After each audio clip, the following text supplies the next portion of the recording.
안녕하세요. 모의고사 강의 진행하도록 하겠습니다.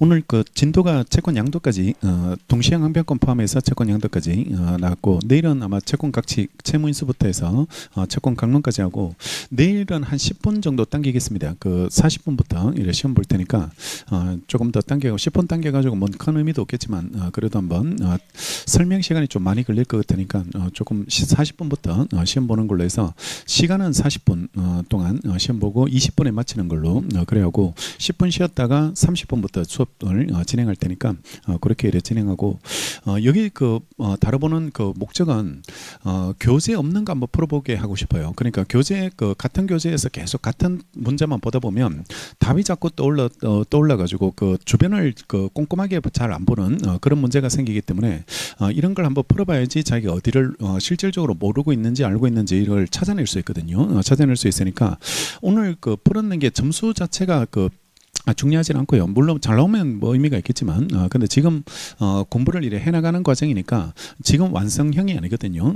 완벽하게 끝난 건 아니니까 요걸 가지고 연습하시고, 틀렸던 거를 자기 교재에다가 표시하세요. 그러니까 뭐 기본서로 정리하시는 분들은 기본서에 표시하고, 객관식으로 정리하는 분들은 객관식에 다 있거든요. 이 내용들이 객관식에 다 들어갔고, 그리고 이번에 그 객관식 정리할 때 그 변리사 특강 문제 풀어드렸는데 이거 그대로 이렇게 반영했고, 그리고 또 최근 판례 문제 거를 반영했습니다. 그러니까 최신 판례들까지 이래 그 문제에 반영해서 같이 이래 출제했기 때문에 아마 최신 판례를 따로 이래 추가하지 않더라도 정리가 될 수 있도록 그렇게 정리했고, 최신 판례가 문제로 나오면 어떤 식으로 나올지 이미 기출된 시험들이 있으니까 그 시험에서 나왔던 표현을 그대로 집어넣었으니까 그러니까 최신 판례를 한번 이래 충분하게 다뤄보고 이래 갈 수 있도록. 노무사 시험은 최신 판례가 그래 많이 나오지는 않더라고요. 그러니까 하나나 두 개 정도 그 정도 이래 출제되는 형태니까 너무 민감하게 반응할 필요는 없고, 기존에 나왔던 거 이래 보고 기출 자체를 많이 반영했습니다. 그리고 실질적으로 작년에 나왔던 지문들 이런 것들도 여기 반영해 가지고 같이 이래 풀어볼 수 있도록 작년 기출 지문들 이런 것들도 같이 이래 다뤄볼 수 있도록 이래 정리했으니까, 최대한 기출 지문에 맞게 수준에 맞게 이래 정리했고, 대신 똑같이는 절대로 안 내려고 동일하게 이래 출제하지는 않고 어떻게든 바꿔서 한번 이렇게 풀어보게 하려고 그런 취지니까 한번 이렇게 책이 없는 것들 한번 다뤄본다 이렇게 생각하시고, 그리고 스킬이 좀 필요해. 우리는 100점 맞을 필요가 없거든. 시험에서 100점 맞을 필요가 없으니까 오늘도 박스 문제나 사례 문제가 굉장히 난이도가 있는 문제들이 나왔는데 그런 것 붙들고 있으면 안 되고요. 그걸 빨리 건너뛰어 버리고 알 수 있는 말 문제들 이런 것들을 먼저 풀고, 다시 시간 남으면 돌아와서 이렇게 풀고, 안 그러면 찍어버려야 되는데 앞에서 이제 그런데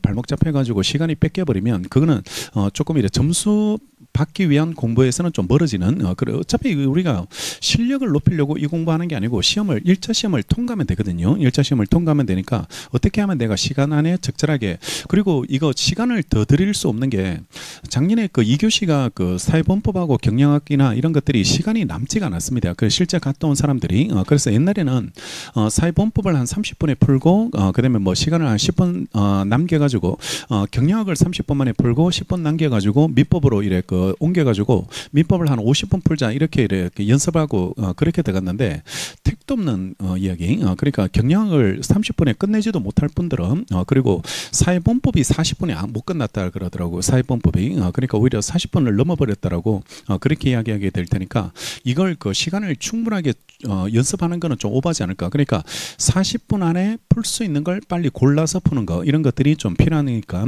이번에 이걸 가지고 한번 그렇게 한번 연습을 해보시라고.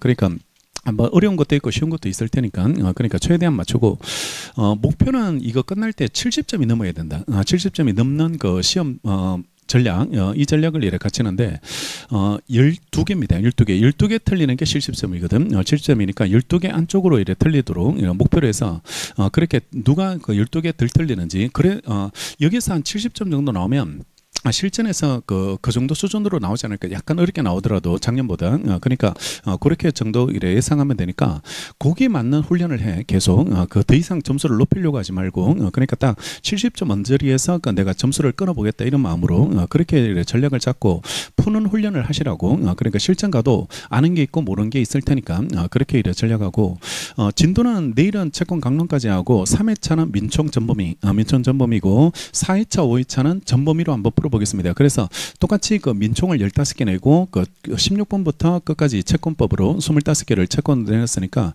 이번에는 딱 그 순서에 맞춰서 보고, 대신에 이제 좀 차이점은 그 실전처럼 섞지는 않으세요. 그 문제를 이래 섞어서 내지는 않고 저는 순서대로 이래 출제했기 때문에 본 시험 가보면 좀 섞여 있을 겁니다. 아마 작년에 보니까 순서대로 내지는 않더라고. 근데 민총은 1번부터 15번까지는 이래 그 똑같을 테니까 그러니까 한번 4회차 5회차 때 한번 전범위로 해서 이래 보고, 같은 거는 거의 안 내도록 다 골라냈습니다. 지문은 겹치는 게 또 최대한 빼냈는데도 이렇게 겹치는 게 좀 있던데, 근데 문제는 같은 문제가 거의 없는 거로 없도록 이래 해서 1회차부터 5회차까지 겹치진 않도록 그렇게 배열을 했으니까 한번 새로운 문제를 한번 충분하게 다뤄보시고 시험장 가시면 되지 않을까.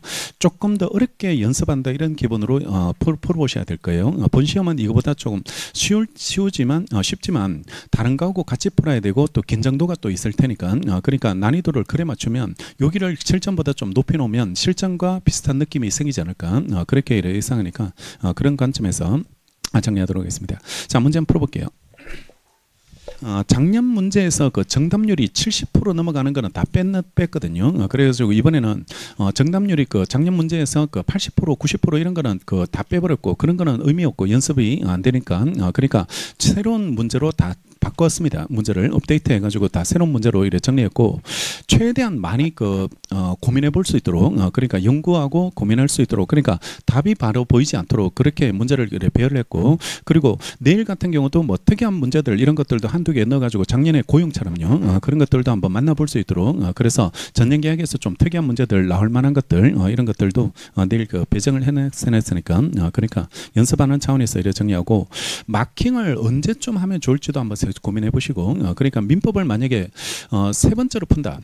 4번 먼저 풀고 경영 풀고, 그다음에 제 생각 같으면 그 경영 끝났을 때 80개를 먼저 마킹하고요, 모의고사 때 마킹을 한번 해보고, 그다음에 민법을 풀 때 말 문제를 먼저 푸는데 한 25개에서 30개 가까이 풀릴 수 있다면 거기에 대한 마킹을 먼저 하는 게 어떨까? 반의 반 마킹을 먼저 해놓고, 그다음에 나머지 이제 10 몇 개 정도 그 정도를 시간 되는 대로 이렇게 풀어가시면서 마킹을 이렇게 해들어가시는 거. 그러니까 여기서 연습하실 때도 풀릴 수 있는 사례 문제를 건너뛰면서 말 문제를 쭉 풀고, 그러면 그게 한 20개에서 25개 가까이 그 정도 30개 가까이 된다면, 그러면 거기에 대한 마킹을 먼저 끝내고, 그다음에 마지막에 40개를 한꺼번에 하려면 또 쫓기게 되거든. 또 시간이 또 실전에서 얼마 남았다 이렇게 알려주게 되니까 그런 것들이 좀 부담이 될 수 있으니까, 그러니까 그런 것도 한번 연습해보고, 그래서 발해만 마킹을 한번 하고 다시 마무리 마킹하고 이렇게 해가지고 그렇게 시간 조절을 한번 연습해보는 것도 이렇게 필요하지 않을까라고 생각되고, 문제 사이즈는 그 실전 사이즈하고 똑같습니다. 대신에 이제 이렇게 넘어가지는 않고 우리 교재처럼 넘어갈 거예요. 교재처럼 넘어갈 테니까 요 사이즈는 똑같은 사이즈고, 그리고 실전하고 동일한 글자체로 이렇게 출력이 돼 있으니까 학원 모의고사 볼 때는 그 실전하고 똑같습니다. 그거는 교재처럼 이렇게 넘어가도록 그렇게 이렇게 볼 테니까 그렇게 한번 연습하시고 실전용으로 적응해 나갈 수 있도록 하고, 이걸 반드시 교재로 찾아가야 됩니다. 틀렸는 걸 왜 틀렸는지 그걸 다시 한번 더 확인할 수 있도록 그렇게 해야지 이 강의가 좀 도움이 될 거고, 그리고 내일까지 그 진도 범위도 빠르게 한번 책을 정리하고, 책을 좀 급하게 보더라도 꼭 보고 한번 벼락치기 한다는 느낌으로, 그래서 실전에서 보고 어차피 전날에 우리가 다 보고 갈 테니까, 그러니까 책을 한번 본다는 것도 의미가 있으니까요. 그러니까 빠르게라도 꼼꼼하게 꼼꼼하게 볼 수는 없다 할지라도 하여튼 최대한 빠르게 보고, 내일 그 강론 끝날 때까지 불법행위까지 시험 보니까 거기까지 책을 한번 넘겨오고, 3회차는 민총을 한번 빠르게 한번 넘기고, 민총을 이렇게 빠르게 한번 넘기면서 시험을 볼 수 있도록, 그러니까 평소 실력으로 풀기는 불가능이고 예습을 꼭 이렇게 반드시 해와서 문제를 풀어갈 수 있도록 하시면 되겠죠. 자, 문제 풀어볼게요. 1번. 채권의 목적 옳은 거 골라라고 되어 있는데요. 1번 주채무가 외화채무일 때 채권자와 보증인 사이에 미리 약정한 환율로 환산한 원화로 보증채무를 이행하기로 약정하는 것은 허용되지 않는다가 아니고 사적 자체예요. 그러니까 주채무는 외화채무, 보증채무는 원화, 이런 것들도 얼마든지 합의하는 거 가능하고, 2번 특정물 채권에서 채무 성질이나 당사자 의사표시로 변제 장소를 정하지 않았을 때 특정물 인도는 채권자 현조소에서 한다가 아니고 지참 채무에 대한 유일한 예외죠. 그 특정물은 채권 성립 당시 건물이 있던 장소 거기에서 이래 변제하면 되고 3번 발표하고 수의민이 위임 사무를 처리함에 있어서 받은 물건으로 위임인한테 인도한 목적물은 그것이 대체물이라면 수의민과 위임인 사이에 있어서도 종류물과 같은 법적 효과에 따라서 반환한다. 아니요. 동종, 동질, 동량으로 주는 게 아니고 위임이나 위임의 경우는 받은 물건 그대로 줘야 돼. 그대로 줘야 되니까 특정물 반환 채무, 특정물 반환 채무고 이거하고 똑같이 돌아가는 게 하나 더 기억하시면 임치입니다. 임치 계약에서 수취인이 대체물을 보관하고 있다 할지라도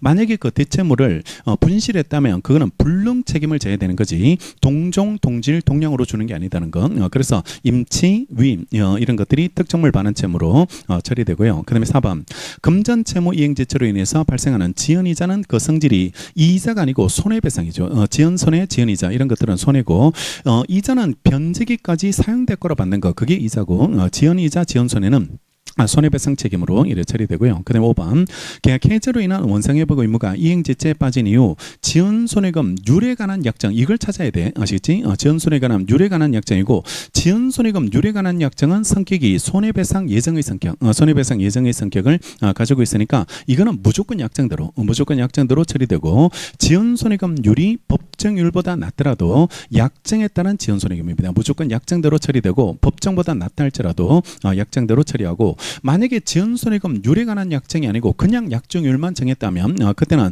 약정률에 따라서 지연손해가 결정되는데 만약에 약정이 법정보다 낮을 때 그때는 법정입니다. 왜냐 그러면 없어도 법정을 받는 사람이거든. 그때는 없어도 법정을 받는 사람이니까 약정이 법정보다 낮을 때는 그때는 법정으로 처리가 이래 되고 지연손해금 률에 관한 약정을 했다면 이거는 손해배상 예정이니까 무조건 약정대로 정액은 안 되니까 무조건 약정대로 처리하게 됩니다. 그러니까 구별 기준을 약정에다 동그라미 안 돼.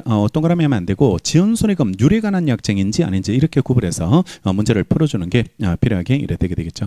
아직도 이 질문은 그 하루에도 계속 한두 번씩은 들어오더라고요. 그러니까 이거 구별이 안 된다고 지연손해금 률에 관한 약정인지 아닌지 여기에 대한 구별이 아직까지 힘들다고 이래 이야기하던데 손해배상 예정의 성격인지 아닌지 그렇게 구분해서 문제를 이렇게 풀어주시면 되겠죠. 그 다음에 2번 채권의 목적 옳지 않는 거 골라라. 이게 원래 변리사 답입니다. 문제인데요. 1번 선택채권에서 선택권이 있는 제3자가 선택하지 않을 때 채권자는 상당 기간을 정하여 그 선택을 최고할 수 있죠. 물어볼 수 있게 이래 되고 제3자가 만약에 그 기간 안에 선택하지 않으면 선택은 채권자가 아니고 채무자입니다. 그죠? 채무자에게 넘어가도록 이래 돼 있으니까 채무자가 이래 선택권을 이래 갖게 되죠. 1번이 답이고 2번 채권액이 다른 나라 통화로 지정됐을 때 채무자는 지급할 때 있어서 이행지의 황금 시가에 따라서 우리나라 통화로 변제할 수 있도록 이래 대용급부권 그 조문이고 3번 금전 채무를 불이행했을 때 손해배상에 관해서 채권자는 손해 증명할 필요 없다. 그지? 손해 증명할 필요 없고 채권자는 채무자는 과실 없다고 항변할 수 없습니다. 특징 4개 있죠. 금전 채권 특징 4개가 그 지체만 문제되고 불능 문제는 나오지 않는다는 게 1번이고 그 다음에 손해를 증명할 필요 없고 채무자는 무과실 책임을 지게 돼 있고 손해배상 결정할 때 아까 말했던 약정이 있으면 약정 없으면 법정이고 약정이 법정보다 낮을 때 그때는 법정으로 처리된다는 거 특징 4개를 이렇게 기억하시면 되고 4번 발표 원본 채권이 양도됐을 때 이미 변제기에 도달한 이자채권 이걸 미출하셔야 됩니다. 이걸 다른 말로 바꾸면 지분적 이자채권이죠. 지분적 이자채권인데 얘는 원본 채권 양도 당시 그 이자채권 양도한다는 의사표시 없으면요 당연 양도되지 않습니다. 지분적 이자채권은 별개의 채권 독립성을 이래 갖고 있기 때문에 원본 채권 양도되더라도 따라가지 않고 따라가는 것은 변제기 미도의 이자채권 기본적 이자채권이 따라가도록 돼 있고 요게 지금 예상 문제가 민총으로 예상 문제입니다. 민총에 종물로 나올 수 있는 거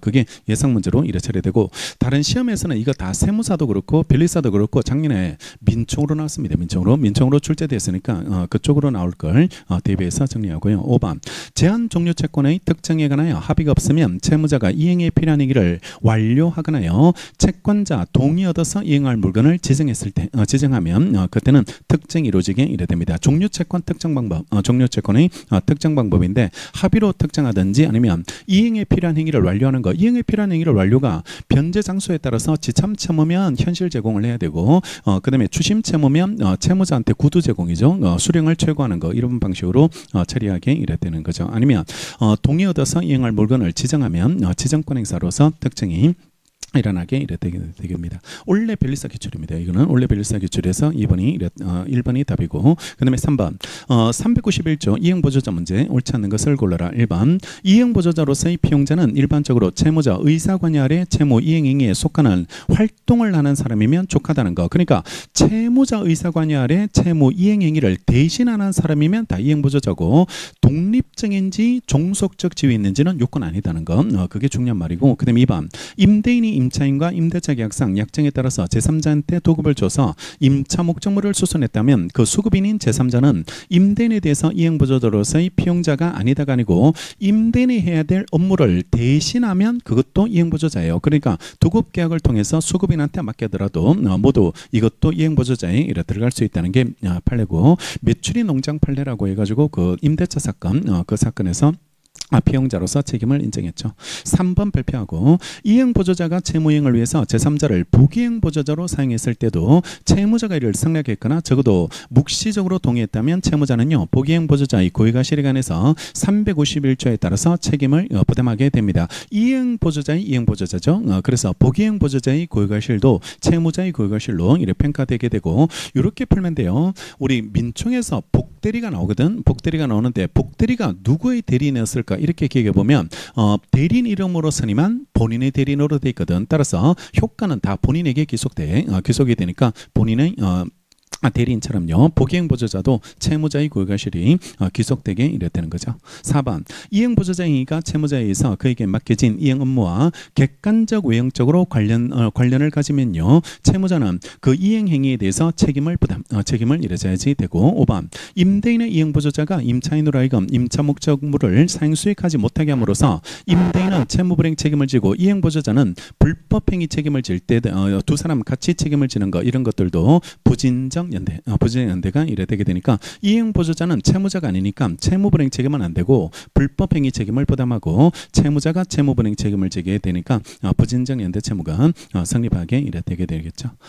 됐고, 그 다음에 4번 채무불이행 문제 옳은 거 골라라고 돼 있는데, 1번 임차 건물이 화재로 소실됐을 때 그 화재 발생 원인이 불명이면 임차인은 임차 건물 보전에 관해서 상관주 의무를 다하지 않았을 때도 그 책임을 면한다가 아니고요, 임대차가 끝나면 임차인은 목적물을 돌려줘야 되죠. 목적물을 돌려줘야 되는데, 이게 원인불명 화재로 인해서 돌려줄 수 없게 되면 이행불능이고, 이행불능에 따른 책임을 질 때 성립요건으로서 고의가실이 필요하거든. 고의가실이 필요한데 이걸 누가 입증하는 게 맞을지 이 말이거든. 고의가실에 대한 상관주 의무를 누가 입증하는 게 맞을지가 문제되는데, 채무불이행에서 고의가실은 단서로 빠져있기 때문에 채무자가 부담해야 돼요. 채무자가 입증을 해줘야 되기 때문에 여기서 물건인도 채무자가 얘죠. 얘가 물건인도 채무자니까 원칙은 임차인이 상관주 의무를 다했다는 걸 입증해야지 책임에서 벗어나요. 책임에서 벗어나게 이렇게 돼 있으니까 임차인이 입증 책임을 지게 되는데, 예외 2개 암기 오늘 하나 나왔습니다. 오늘 하나가 이래 나와 있는데, 임차인이 입증 책임을 지지 않는 거 2가지. 입증 책임을 지지 않는 게, 첫 번째가 임대인 지배 영역 판례. 화재가 여기서 발생했다면, 임대인 지배 영역에서 발생했다면 이때는 임차인이 입증 책임을 부담하지 않고 임차인한테 책임 물으면 안 돼. 이거는 책임 물어서는 안 된다는 게 이래 판례고, 그 다음에 또 하나가 임차 외 목적물에 대해서 화재가 발생한 부분, 임차 외 부분.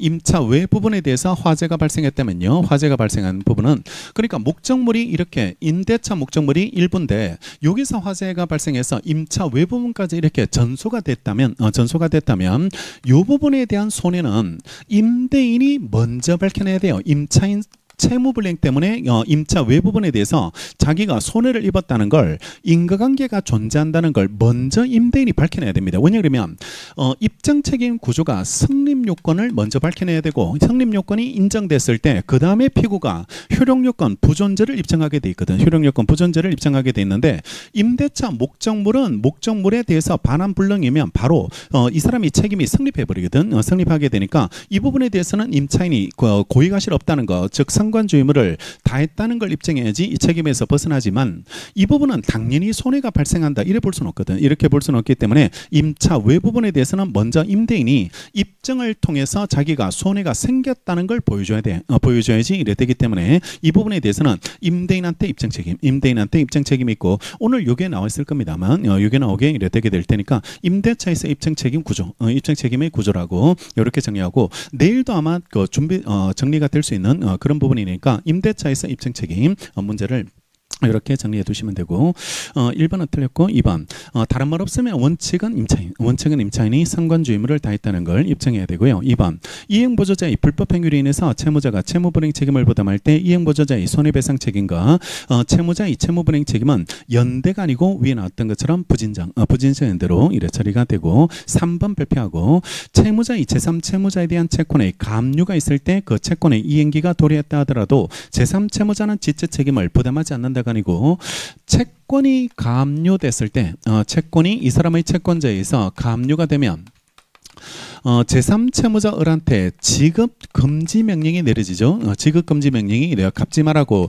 지급금지 명령이 내려지게 되는데 지급금지 명령을 받아도 이 채권이 확정기한부 채권이면 무조건 그 다음 날부터 지체입니다. 그 다음 날부터 이래 지체 책임이고 갚지 마라 그랬지 채무를 소멸시켜준 건 아니거든. 채무를 소멸시켜준 건 아니기 때문에 이 사람이 채무 자체를 면하려면 공탁을 해야 돼. 공탁을 해야 되고 공탁하지 않으면 확정기한부 채권이 가압류되더라도 이거는 무조건 그 다음 날부터 지체고 요거는 예상 문제입니다. 이거는 아마 출제가 곧 되지 않을까 싶을 정도로 예상 문제로 기억을 해두시고 가압류 판례가 유일하게 노무사 있으면 답으로 안 나왔어요. 그러니까 이런 것들은 예상 문제로 이렇게 가고 지체되는 시점 그거는 외우셔야 돼. 확정기한부는 그 기한이 도래한 때 날로 나오면 그 다음날이고 때로 나오면은 조문 표현이니까 맞는 걸로 풀고 도래한 때, 안 때, 청구받은 때 이런 것들은 조문 표현이니까 맞는 걸로 풀고 날로 나올 때는 무조건 다음 날로 나와 있어야 돼. 다음 날로 나와야지. 이거 그 도래 한 날 일어 나오면 틀려요. 도래 한 날 일어 나오면 틀리고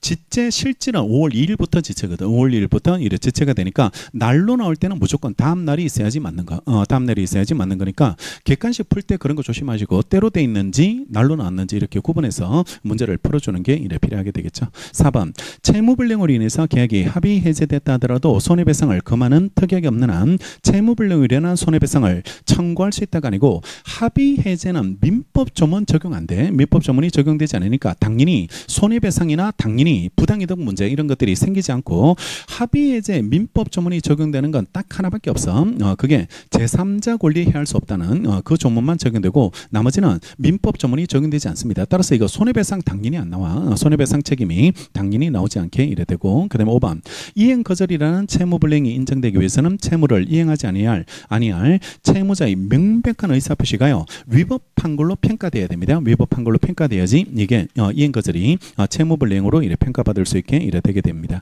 그러니까 채무불이행의 유형 중 하나가 이행거절이니까 당연히 얘도 위법성을 갖춰야 되고 그 이행하지 않을 채무자의 명백한 의사표시가 위법한 걸로 평가될 때만 이행거절이 채무불이행으로 처리가 이래 되게 된다는 거죠. 5번이 이래 맞고 그다음에 5번 문제 채무불이행 옳지 않는 걸 골라라. 1번 저당권이 설정된 부동산의 매도인의 담보 책임에 의한 손해배상 채무는 청구받은 때로부터 지체 책임 있게 이래 됩니다. 요런 게 작년 기출이거든. 이런 게 1번 지문이 작년에 지문에 들어왔었다고. 이게 기한 없는 채무고 담보 책임에서 손해배상을 언제까지 하기로 변제기를 따로 정하지는 않거든. 변제기를 정하지는 않으니까 이런 것들이 기한 없는 채무 일종이고 모든 기한 없는 채무는 2개 빼놓고는 다 청구받은 때로부터 지체 책임이 이래 발생하고 2번 발표하고 2번 발표하면 그러니까 이런 걸 지문에 계속 넣어놨어요. 그러니까 작년에 처음으로 기출된 거거든. 이런 거 1번 지문들 이런 것들은 처음 봤던 지문들인데 이런 것들을 여기에 다 집어넣어놨다고. 그러니까 작년에 기출된 표현들이니까 그러니까 이런 것들도 확인해 놓고 정리하시면 되고 2번 발표하고 이행기의 정함이 없는 지명채권을 양수한 채권 양수인이 채무자를 상대로 이행을 구하는 소를 제기해서 그 소송 계속 중 채무자에 대한 채권 양도 통지가 이루어졌다면요. 특별한 사정이 없으면 채무자는 그 소가 제기된 날로부터 양수인에 대해서 지체 책임을 진다가 아니고 이게 예상됐는데 작년에는 답지문이 아니었습니다. 이게 답지문이 아니었는데 이거 답으로 이렇게 바뀌어서 나올 가능성이 분명히 있지 않을까. 그러니까 예상 문제로 얘도 준비를 해놓고 기한 없는 채권이 양도되고 나서 얘를 상대로 소송을 제기했고 소송 중에 대항 요건을 갖췄다. 통지.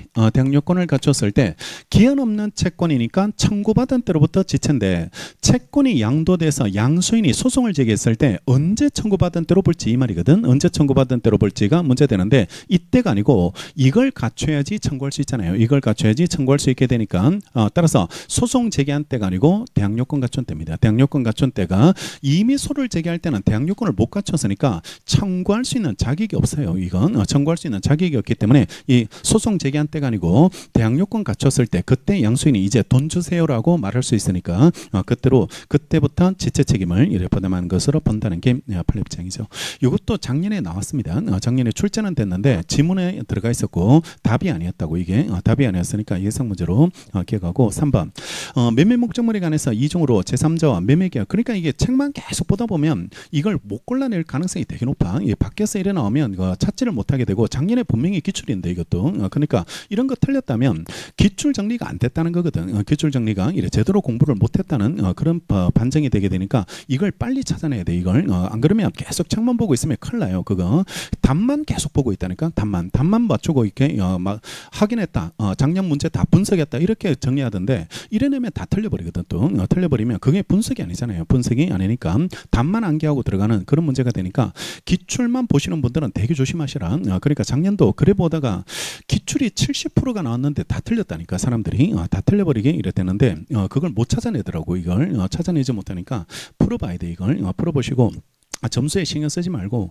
자기가 어디를 모르고 있는지 빨리 알아가지고 그걸 치료를 하고 가야 돼. 치료를 하고 가셔야지 시험에 또다시 불합격을 하지 않게 이래 될 테니까 그렇게 생각하고 준비하시면 되겠죠. 그 다음에 3번 매매 목적물에 관해서 이중으로 제3자 매매계약을 체결했다는 사실만 가지고 먼저 체결된 매매계약이 불능이라고 말할 수 없습니다. 이중 매매에서 불능되는 시점은 등기 넘어가야 돼. 등기 넘어가야지 불능이고 계약 체결만으로 불능이 되지 않고요. 그 다음에 4번 매매 목적물이 채무자 과실에 의한 화재로 소실됨으로써 채무자의 매매 목적물에 대한 인도 의무가 이행 불능됐을 때 채권자는 화재 사고로 채무자가 지급받게 되는 화재 보험금에 대해서도 대상 청구 가능하고 불능 효과로서 나오는 게 대상 청구권을 행사할 수 있게 되고 더 중요한 거는 얼마치를 받을 수 있을지 그게 중요하다. 얼마치를 받는지가 중요한데 무제한설입니다. 이건 매매대금 범위로 한정하지 않고 전부 다 받을 수 있다는 거 그게 떠올라야 돼. 그래서 무제한설이 예상 문제로 이렇게 가시고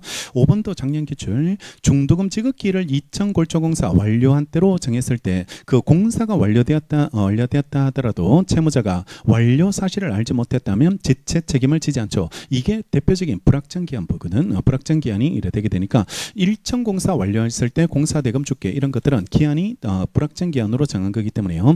지체 책임이 성립하려면 알았을 때 지체가 이래 되는 것으로 이래 봐야 되겠죠.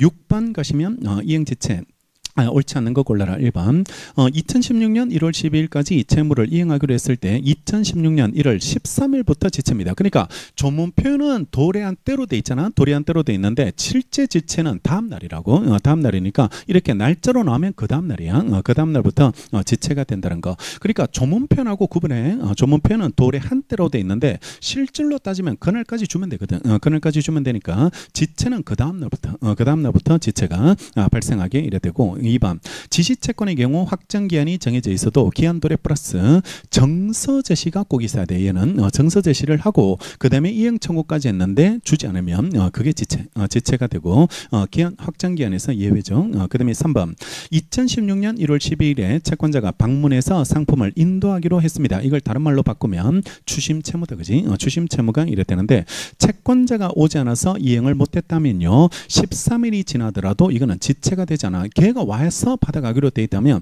채권자가 와야지 이행할 수 있는 경우니까 오지 않으면 이거는 지체가 될 수 없어. 지체가 될 수 없게 이래 되는 거고 4번 원인 채무 이행 확보를 위해서 발행한 반환과 원인 채무 이행이 동시행관계 있을 때 원인 채무 이행기가 지났다 하더라도 채무자는 반환을 받을 때까지는 지체 책임을 지지 않는다가 아니고요. 자 이거 이 채권 확보를 위해서 어음을 발행해 줬다면 그때는 이 채무자는 원인 채무 변제와 어음을 찾아와야 돼. 안 그러면 이중직업임에 빠질 수 있으니까 이걸 서로 동시행관계가 있게 되는데, 이거는 동시행관계 있다 할지라도 이 사람이 이중직업임에 빠지는 걸 방지할 목적으로 나오는 동시행이지 위법성을 조각시키는 그런 동시행이 아니라 그랬죠. 그런 동시행이 아니기 때문에, 따라서 이게 확정기한부로 정해져 있다면 그때는 그 다음날 변제하지 않으면 그 다음날부터 지체고, 똑같은 그림이 이거야. 가압류 똑같이 이중직업위험에 빠지는 걸 방지하기 위해서 이거 직업금지명령 이런 것들을 내렸을 때 변제 안 하면 그때는 지체 책임이 성립하게 되는데, 둘 다 지체에서 벗어날 수 있는 방법이 존재한다고. 그게 공탁이거든. 공탁. 이것도 공탁하면 되고 얘도 공탁하면 된다고. 공탁하면 되는 거기 때문에, 공탁 안 하면 지체 책임은 면할 수 없어요. 이거는 면할 수 없게 이래 되니까 두 개가 같은 느낌. 두 개가 같은 느낌으로 동일한 취지로 이해해 두시고, 이거 조심해야 될 게 동시행 관계 있는데도 불구하고 지체가 된다는 게 특징이야. 특징이 되고, 이거는 짝퉁 동향이라고 그때 말씀드렸고, 이런 것들은 동시행 관계인데 지체가 된다는 게 중요하다고. 그러니까 이거 생각 안 하면 동시행 관계 있으니까 또 지체가 왜 될까 이렇게 생각해 버리면 문제 못 풀어. 이거는 문제를 풀 수 없고, 그것 때문에 나오는 동시행이 아니고 이중직업위험에 빠지는 걸 방지할 목적으로 나오는 동시행이기 때문에 지체는 성립한다는 거. 이런 게 특징이죠. 그다음에 5번, 금전 채무의 채무자는 확정된 지연 손해금 채무에 대해서 채권자로부터 청구받은 때로부터 지체입니다. 지연 손해금도 기한 없죠. 언제까지 지연 손해를 내가 부담한다는 걸 변제기를 따로 정한 게 아니기 때문에 똑같이 기한 없는 채무로 봐서 지체가 청구받은 때로부터 지체가 이래 되는 것으로 그렇게 이래 평가하시면 되겠죠. 됐습니다. 그런 행태로 이래 정리하고, 5번을 많이 생뚱맞게 5번을 왜 찍었을까? 그러니까 5번을 답으로 많이 찍었네. 지연손해금 채무 이런 것들은 기한 없는 채무니까요. 지체 책임이 당연히 청구받은 때로부터 이래 지체가 이래 되는 거죠. 4번을 못 골라내니까 딴 데서 막 이론 구성을 하게 돼 있습니다. 이런 것들은 이론 구성을 하게 이래 동시행관계인데 왜 지체가 뭐 이렇게 풀어버리면, 그러면 이거는 절대로 답이 아니다고 생각해버리면 그러면 다른 데서 또 답을 연구해가지고 또 이런 것도 찾게 되는 그런 문제가 이래 되게 되겠죠. 됐고, 정답률이 제일 안 좋네요. 그다음에 최고 안 좋은 거는 저기 그 30번 30번 오늘 되게 어렵게 나왔는데 그게 정답률이 최고 안 좋은 거. 그러니까 가장 어려웠던 문제이지 않았을까. 30번은 거의 다 전멸했고 거의 다 전멸했던 그런 문제가 이래 되고, 나머지 그 정답률이 제일 안 좋은 문제가 30번이 이래 되네요. 자, 7번 동시행항변권 다음 설명 중 이래 옳지 않는 것을 이래 골라라. 1번, 이행 지체 나올 때 위법성 조각 사유로 동시행항변권의 문제가 처리가 되고, 작년에는 답을 그 행사가 필요한 경우와 존재 효과를 구분해서 출제하는 거 이걸 답으로 냈거든. 존재 효과 이런 것들을 답으로 이래 출제했으니까 거절 권능이 나오려면 실제 동시행항변권을 행사해야지 상원이행 판결이 나오는 거고, 행사하지 않더라도 나오는 효과가 지체저지 또 상계금지 이런 것들이 존재 효과로 문제로 이렇대서 지체 책임이 불성립되는 거 이런 거는 동시행항변권을 실제 행사할 필요가 없죠. 행사할 필요가 없게 이래 되니까 그걸 아는지 구분할 수 있는지 그런 것들을 출제하게 되거든. 그러니까 실제 동시행관계가 있는 거 없는 거 고르는 거, 이거 첫 번째 형태로 기억하시고, 효과는 행사했을 때 나오는 효과와 실제 행사가 필요 없는 존재만으로 나오는 효과 이걸 기억하는 거, 구별할 줄 아는지 그런 걸 찾아낼 수 있는지를 보는 게 중요한 효과가 이래 되니까 그 두 가지를 구별할 수 있도록 정리해 두시면 되겠죠. 7번 1번 옳지 않는 거, 매수인의 선행해야 될 중도금을 지급하지 않았다면요, 잔금 지급 기일에 매도인이 소유권 전 등기를 이행 제공하지 않더라도 매수인은 중도금에 대해서 계속하여 지체 책임을 이래 부담한다가 아니고요. 자, 이런 거죠. 원래 선행 의무를 부담하는 채무, 중도금 지급 채무처럼 선행 의무를 부담하는 채무일 때는 이거는 동시행 관계 없으니까 중도금 지급하는 날짜에 지급하지 않으면 지체가 발생인데, 그러면 언제까지 지체가 생기냐 그러면 잔금 지급할 때까지 여기까지만 지체고, 잔금 지급일 이후부터는 지체 책임을 부담하지 않는다. 왜 지체 책임이 성립하지 않냐 그러면 상대방 채무 변제기가 도래하거든. 이때 상대방 채무 변제기가 도래하니까 선행 의무를 부담하는 자라 할지라도 상대방 채무 변제기가 도래하면 전부가 동시행관계로 바뀌거든. 전부가 동시행관계로 이래 바뀌게 되니까 잔금 지급일 이후부터는 지체 책임을 부담하지 않게 이래 되게 됐죠. 1번이 이거죠. 이 부분이 이래 되니까 선행 의무를 부담하는 자랄지라도 상대방 채무 변제기에 도래하면 이때부터는 동시행관계로 처리되고 동시행관계 있으면 지체 책임을 부담하지 않죠. 1번이 틀렸고 2번 동시행항변권을 행사하는 것이 주로 자기 채무 이익만을 회피하기 위한 수단으로 보여질 때는 항변권 행사가 권리남용으로 배척될 수 있습니다. 동시행항변권도 권리남용에 해당해서 배척당할 수 있게 이래 되고 3번 발표 2번 같은 거는 민총에서 나오는 판례입니다. 민총의 신의 측에서 나오는 판례니까 동시행항변권도 권리남용으로 배척당한다는 건 그런 것들은 민총에서 나오고 3번 발표 쌍무계약의 당사자 일방이 먼저 한번 현실에 제공을 하고 상대방을 수령 지체에 빠지겠다 하더라도 이행 제공이 계속되지 않을 때는 과거에 이행 제공이 있었다는 사실만으로 상대방이 가지는 동시행항변권이 소멸되진 않습니다. 한번 수령 지체에 빠졌다고 해서 동시행이 영원히 소멸하는 게 아니고 계속적 제공설 이렇게 가라 그랬죠. 계속적 제공이 있어야지 동시행항변권이 소멸하게 되고 한번 수령 지체에 빠진 거 이런 것들은 동시행항변권을 소멸시키지 않게 이래 되게 됩니다.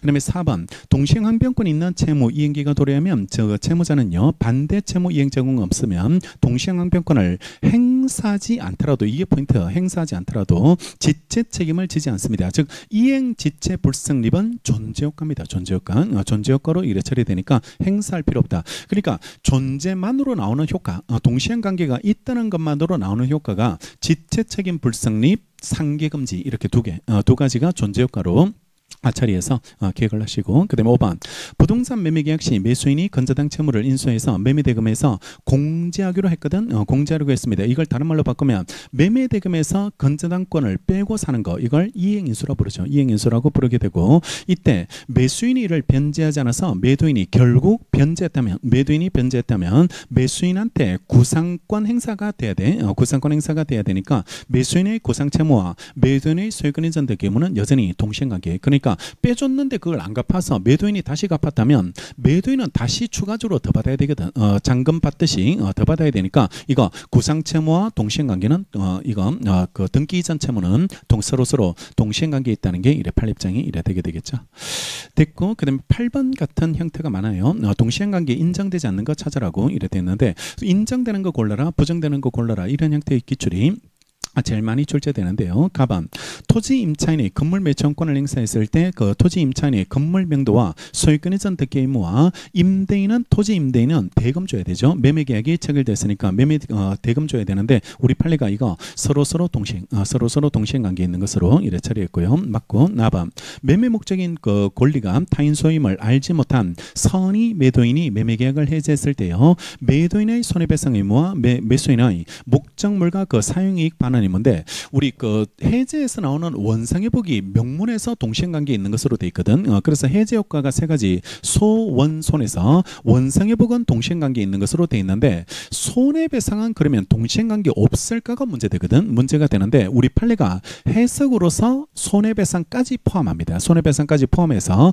전부가 해제 효과로서 나오는 효과가 전부가 동시행관계에 있는 것으로 처리되니까 여기 매도인은 손해배상해야 되고 매수인은 목적물과 사용이 원상회복해야 되는 거든. 원상회복해야 되는데 얘네들까지 모두 동시행관계로 인정이 이래 되게 됩니다. 해제 효과로 동시행관계로 인정된다. 손해배상까지 인정해 준다고 이렇게 하고 그다음에 답은 지입계약 종료에 따른 지입회사의 지입 차량에 대한 소유권 이전 등록 절차 이행 의무와 지입차주의 연체된 관리비 등 지급할 의무도 동시행이고 마지막 주택임대차 관계에서 임차권 등기 명령에 따라서 등기가 됐을 때요. 임대인은 임대차 보증금 반환 채무와 임차인은 임차권 등기 말소는 동시행관계 없죠. 이게 임차권 등기를 왜 하는가를 한번 생각해봐. 왜 임차권 등기를 임차인이 해야 될지 이걸 한번 생각해보면 보증금 받기 위해서 보증금을 확실하게 받기 위해서 임차권 등기를 신청하게 되거든. 따라서 이거는 담보 목적이야. 담보 목적으로서 신청하는 거기 때문에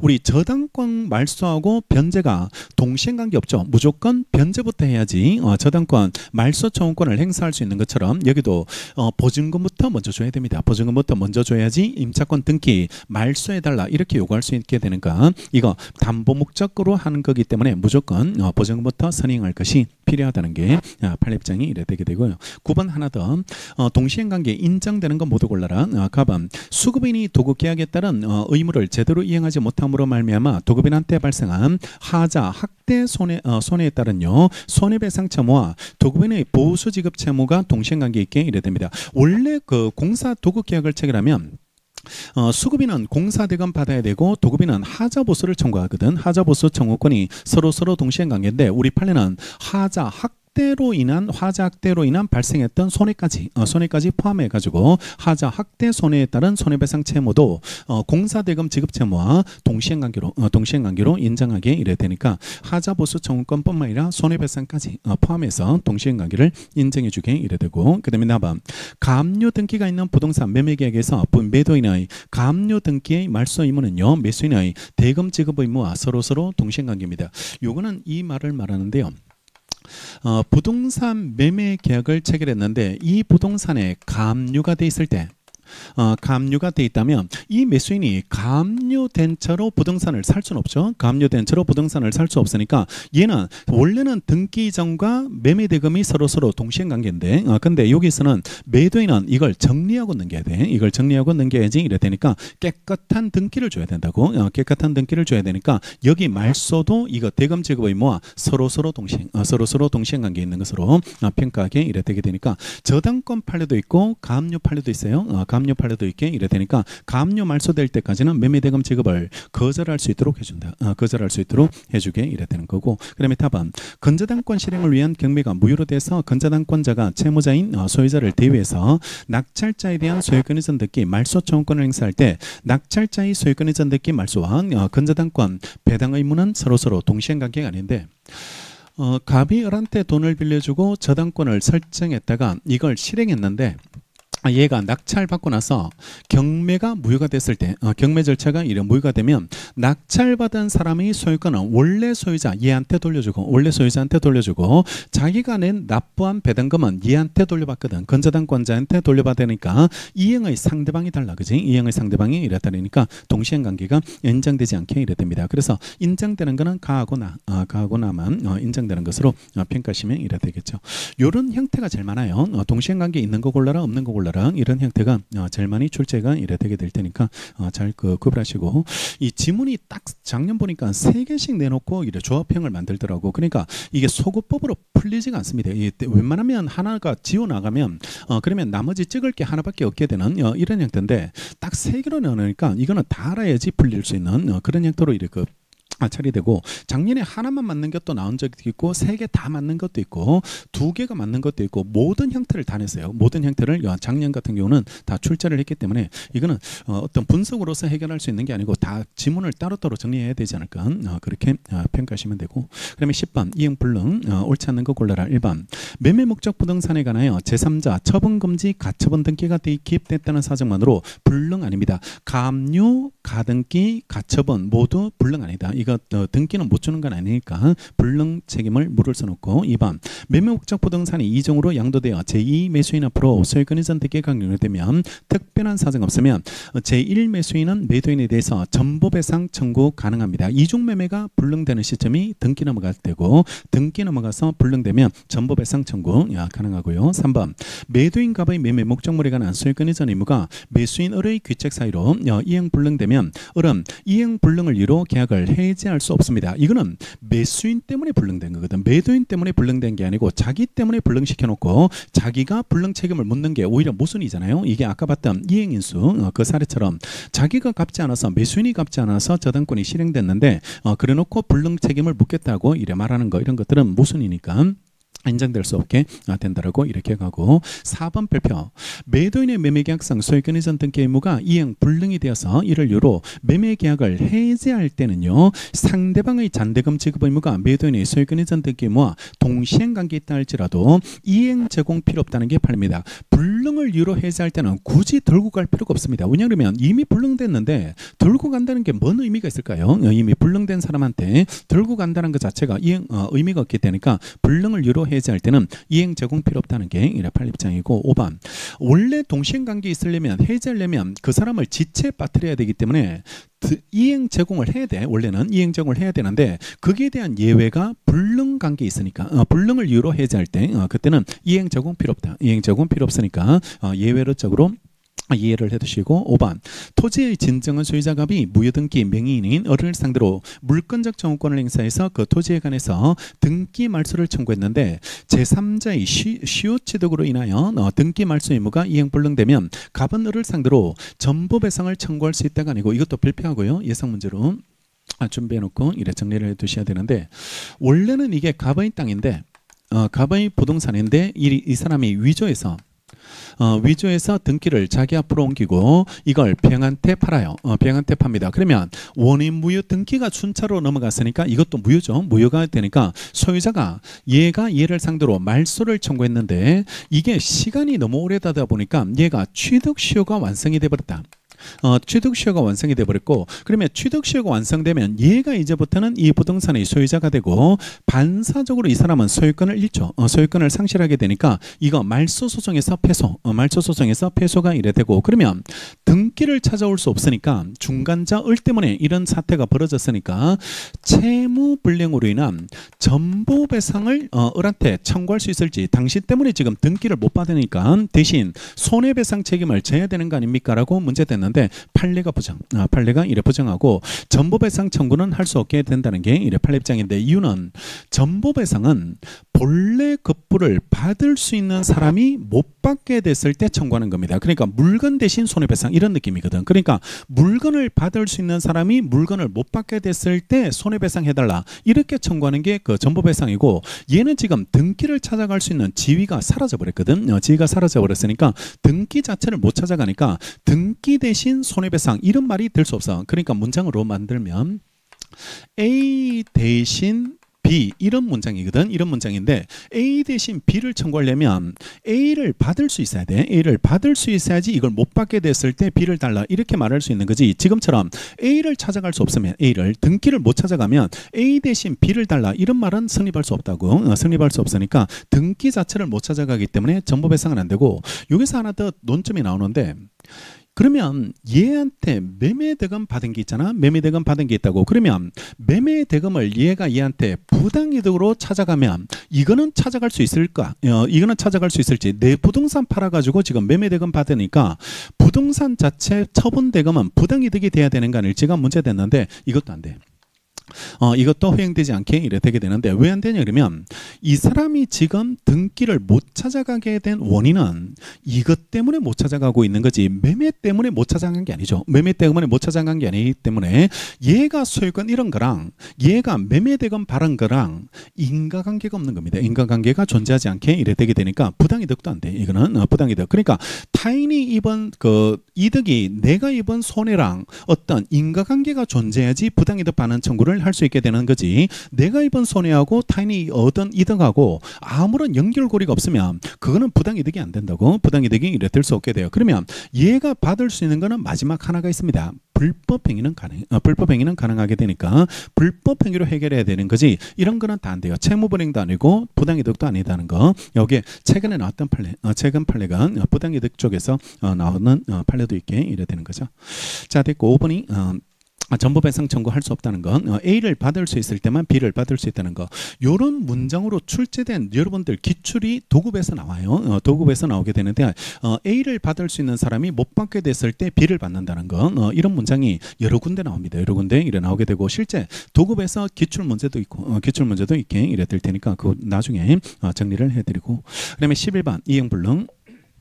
옳지 않는 거 1번 계약 당시 이미 채무 이행이 불가능하게 됐다면 특별한 사정 없으면 채권자가 그 이행을 구하는 것은 허용되지 않고요. 이미 이행한 급부는 법률상 원인 없는 급부가 돼서 부당이득 반환 법리에 따라서 반환 청구할 수 있고 나아가 535조에서 정한 계약 체결상 과실 책임을 추궁하는 거 이런 것들도 이래 가능하게 이래 됩니다. 계약 당시 이미 불능되는 거 이걸 다른 말로 바꾸면 원시적 불능 원시적 불능의 문제고 원시적 불능을 목적으로 하는 계약은 무효가 이래 되게 됩니다. 되니까 부당이득 반환을 청구하든지 아니면 535조 계약 체결 상과실로 가야 되죠.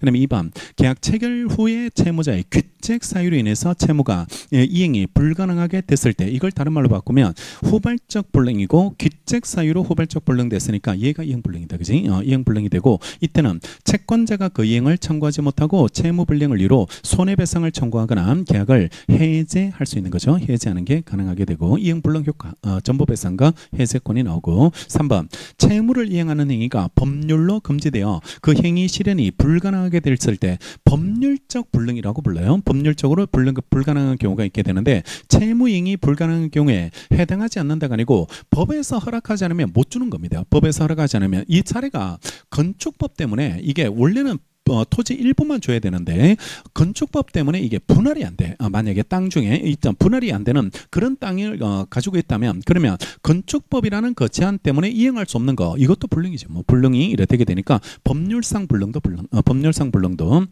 불능으로 평가가 이래 되게 되겠죠.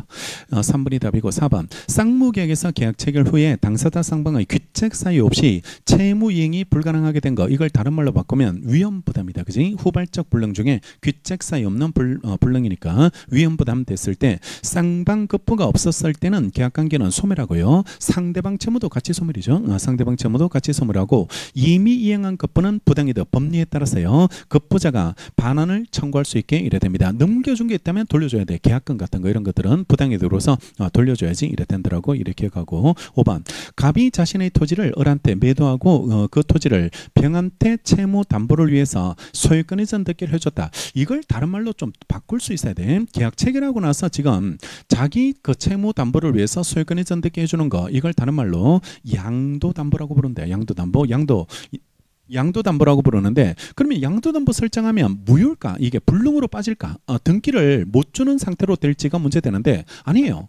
갚아가지고 찾아오면 될 거 아니야. 양도담보 변제하면 담보는 사라지게 돼 있으니까 갚아가지고 찾아오면 되니까 양도담보 설정했다고 바로 불능 아니라고. 바로 불능 아닌데 근데 이걸 찾아올 수 없는 상태가 되면 불능이겠죠. 그게 개털, 무자력 상태에 있으면 그거는 영원히 변제가 안 되거든. 영원히 변제가 안 되니까 그때는 무자력으로 봐야 되겠죠. 옆에 갑이 채무를 변제할 자력이 없으면 이게 무자력이죠. 무자력이 이래 됐다면 그때는 갑의 을에 대한 소유권 이전 등기 의무는 특별한 사정 없으면 이행 불능으로 처리입니다. 그러니까 이런 말 없으면 찾아오면 돼. 변제해서 찾아오면 되니까 양도담보 설정했다고 해서 불능으로 보지 않아요. 불능으로 보지 않는데 이걸 갚을 수 없어서 찾아올 수 없게 되면 그게 불능이지. 뭐 불능이 이래 되게 되니까 무자력 판례 이런 것들이 불능되는 것으로 처리됩니다. 자, 12번이 어려운 문제. 12번이 어려운 문제가 이래 되니까 이게 난이도가 있는 문제가 12번 문제가 이래 되는데 이런 게 한 10개 정도 냈어요. 오늘 10개 정도 12번급으로 냈는 게 한 10개 정도 그 정도 난이도 있게 이래 출제하게 됐고 그러니까 이런 걸 맞추려고 하지 말고 이런 거는 피해가면 될 거 아니야. 피해가면 되고 시간 남을 때 맞출 수 있으면 풀어보고 안 그러면 틀려도 상관없고 틀려도 상관없게 이래 되게 되니까 그러니까 실전 가도 이런 급의 문제가 있을 거라고 이런 급의 문제가 나오게 될 테니까 잘 골라서 풀으라고. 내가 맞춰야 될지 아니면 맞춰서는 맞출 수 없는 문제인지 이런 것들 이런 걸 잘 확인해서 풀면 되고 어차피 100점 맞을 필요 없어. 아시겠지? 100점 맞을 필요 없으니까 시간 모자란다 하지 말고 30개를 맞춘다 이래 생각하면 절대로 시간 안 모자래. 시간이 모자라지 않게 이래 되게 되니까 그러니까 그런 전략을 잡아. 그런 전략 30개를 정확하게 맞추겠다.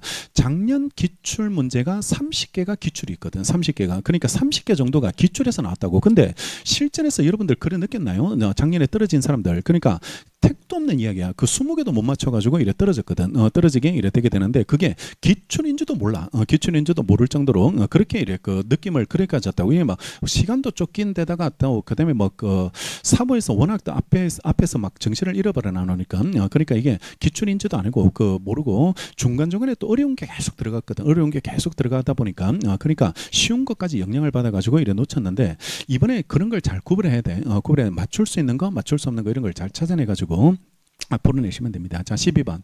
지금은 다 연습할 때는 다 풀어보고 연습할 때는 다 정리를 하고 넘어가시고. 자, 12번. 갑은 자신의 엑스 토지를 을한테 1억 원에 매도하는 계약을 체결했고 을은 계약금과 중도금으로 6천을 갑한테 줬고요. 그 후 엑스 가격이 폭등하자 갑은 엑스를 병한테 1억 5천에 매도하고 병명의로 소유권 이전 등기를 맞춰줍니다. 이중매매.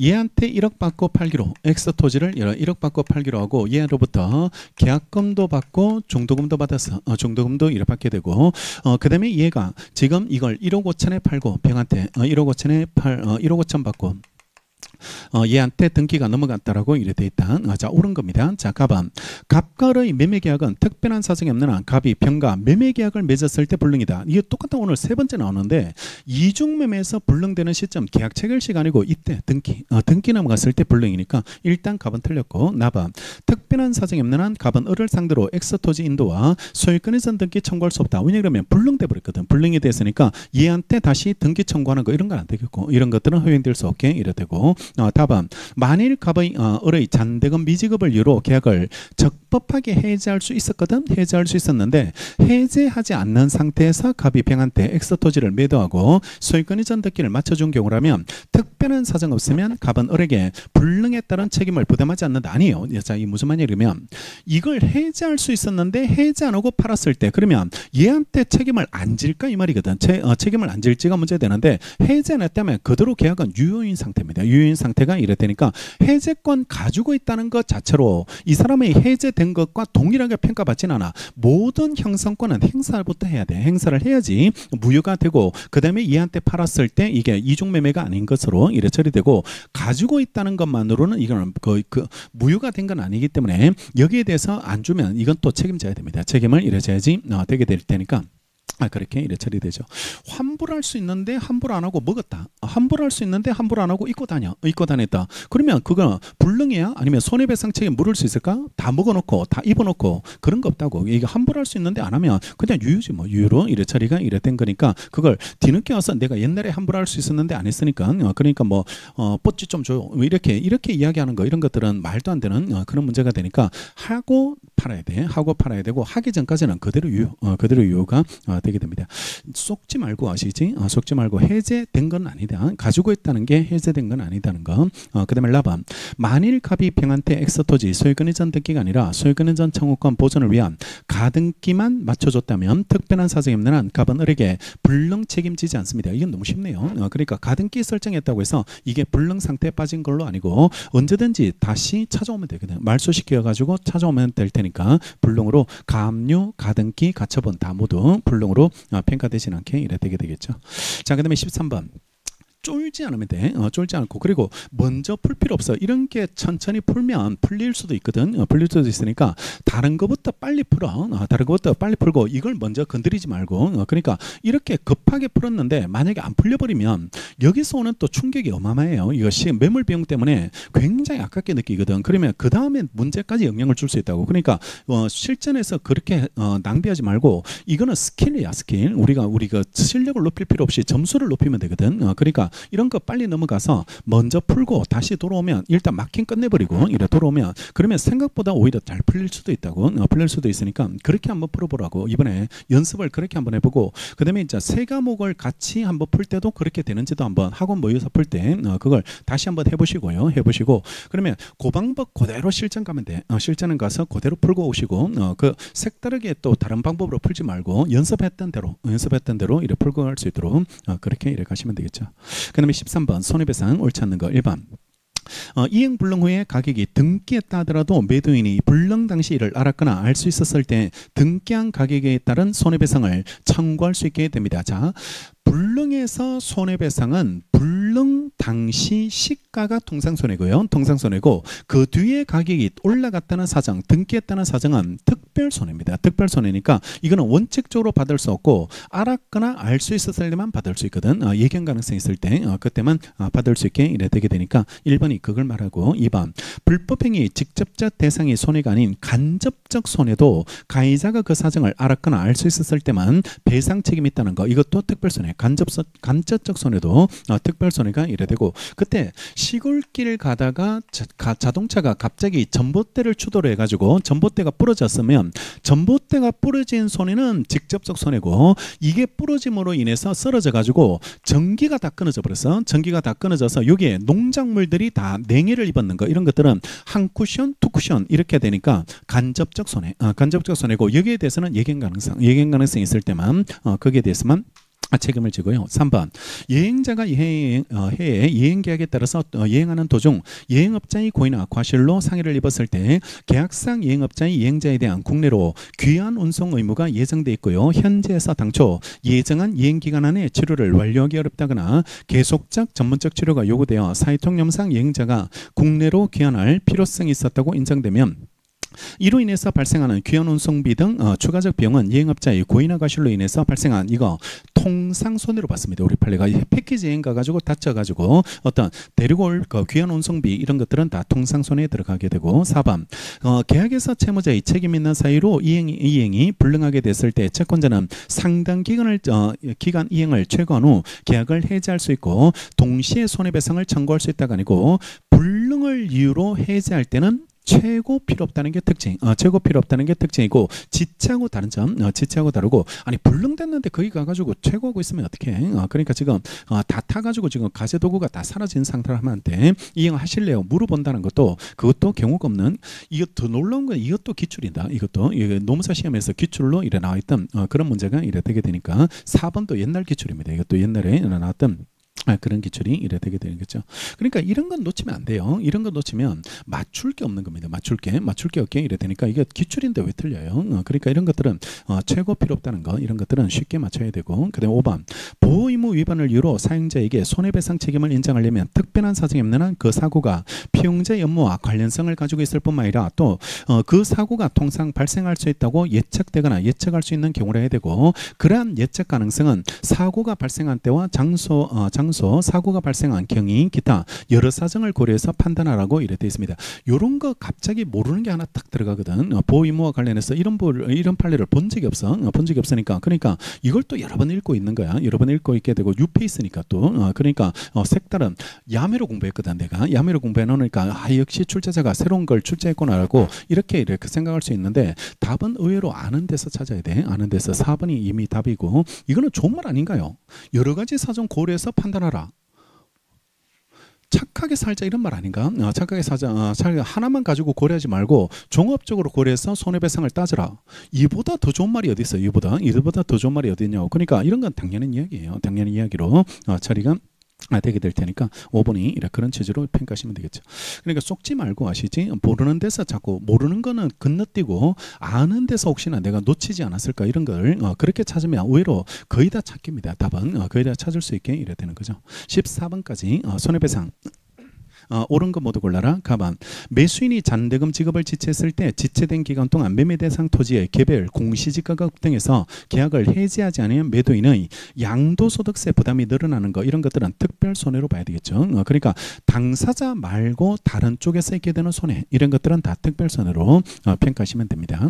가반이 맞고 나반 특별한 사정으로 인한 손해배상에서 채무자가 그 사정을 알았거나 알 수 있었는지 여부는 계약 체결 당시를 기준으로 판단한다. 작년 답이 이거였습니다. 손해배상에서 작년 답이 얘가 답으로 나왔었는데 계약 체결 시간이고 이행기입니다. 이행기 특별 손해에서 예견 가능성을 이행기 가지고 따집니다. 이행기 가지고 이래 따지고 이것도 작년에 출제됐고요. 틀렸고 그 다음에 답은 숙박업자가 숙박계약상 고객의 보호 의무를 다하지 못해서 투숙객이 사망했을 때 투숙객의 건친자가 그 사고로 인해서 정신적 고통을 받았다면 숙박계약의 당사자가 아닌 건친자는 숙박업자의 망인에 대한 숙박업자의 채무불능을 이유로 위자료를 청구할 수 있다고 이래 되어 있는데 자 이래 정리하자. 채무불능에서도 위자료 청구권이 인정될지 채무불능에서도 위자료 청구권이 인정될지가 이런 문제 되는데 인정되고 다만 특별 손해이기 때문에 예견 가능성이 필요한데 그때 채무불능에서 나오는 위자료는 채권자 본인 위자료만 채권자 본인 것만 가능하고 친족의 위자료를 인정하는 조문 이게 없습니다. 이게 존재하지 않게 이래 되니까 지금 건친자가 숙박업자한테 위자료 청구권이 인정될지 이걸 묻고 있거든. 묻고 있게 되는데 채무불행해서는 안 돼요. 건친자의 위자료는 인정되지 않고 본인 것만 가능합니다. 본인 것만 이렇게 가능해지고 불법행위는 다르죠. 불법행위는 피해자 본인에 대한 위자료도 가능하고 피해자 본인의 위자료도 즉사했다 할지라도 위자료 청구할 수 있도록 이래 돼 있고 친족 친족의 위자료도 당연히 인정됩니다. 친족의 위자료도 751조와 752조에서 이거는 명문상 인정하고 있고 명문상 인정하고 있게 이래 되게 되니까 불법행위에서는 친족의 위자료도 되고 친족의 위자료도 되는데 채무불이행에서는 이런 거 없다. 이런 게 존재하지 않게 이래 되게 되니까 청구하지 못하게 이래 되게 되는 거죠.